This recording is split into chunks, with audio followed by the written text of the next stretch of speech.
What's happening, friends? Welcome back to Dynamo Defi.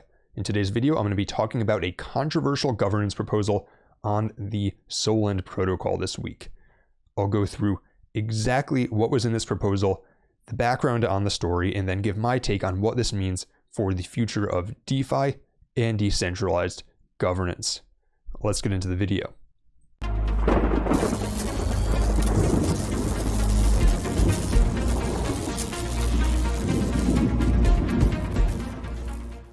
Solend is the largest lending and borrowing platform on the Solana network. It allows users to borrow against assets like Sol, USDC, and ETH. And that's all great, right? We love DeFi, we love lending and borrowing against our assets. But the problem was that as the market crashed over the past week, several of these assets got close to critical prices where huge borrowers on the platform would have been liquidated. Specifically, there was one whale who comprised 95% of Sol deposits and 88% of USDC borrows.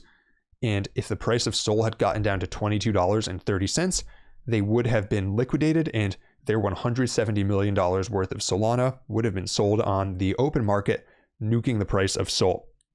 And so basically, what happened that sparked this whole controversy was that the Solend team proposed a governance proposal which would have allowed them to unilaterally take control of that whale's account and sell their funds OTC so that it couldn't be liquidated. And basically, this would have changed the parameters on the platform to say that if the whale's account reached certain parameters, then they were allowed to take control. But it was geared specifically at this one individual or institution. And as you can imagine, this generated a lot of controversy. People like CZ, founder of Binance, weighed in, the founder of Avalanche weighed in. And in part of the reason this is so significant is that one of the main reasons a lot of people use DeFi in the first place is that they want to have self-custody of their own assets. And there's the understanding that when you enter a smart contract, it can't be changed because it's recorded on the blockchain. And what you see is what you get, basically, right? And then this would have sort of violated those principles, right? And probably shaken a lot of people's trust in DeFi protocols in general. And so the first take on that is that probably a lot of protocols, and there's probably going to be a demand for this from now on, ought to not build their applications in such a way that this sort of thing is even possible, right? I mean, why is it even possible for the Solend team to take control of this individual whale's funds? And I think to make things even more controversial and sort of add another layer of complication, the DAO did vote to seize these funds, and that calls into question exactly what is the role of governance in DeFi projects. Is there any limit to what governance can do? And I will say that after backlash, the Solend team decided that despite the vote in favor of taking this whale's funds, they decided they weren't going to do it after all. So they were able to get in touch with the whale. They were able to have the whale start paying off their position and start moving it to other platforms.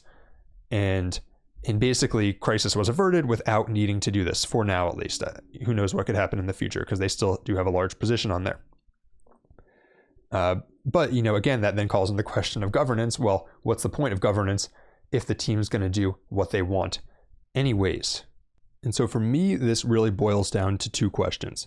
The first question is it right for Solend to seize the whale's funds? And the second question is, what is the role for governance in a DeFi application, and what does this mean for governance going forward? So first, as far as seizing the funds, my perspective on this is that Solend and their community were happy to have these funds in there when the market was doing well, right? They were happy to collect fees on them.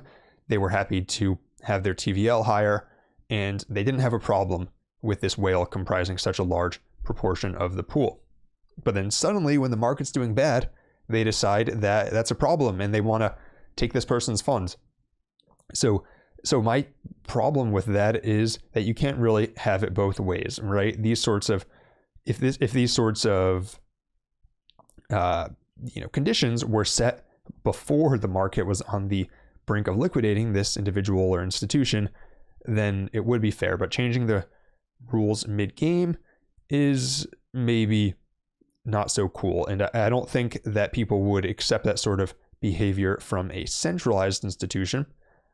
And so to me, it's tough to justify how you would accept that from a DeFi application, even if it's voted on by governance, right? I think that governance doesn't necessarily give the token holders the right to do whatever they want.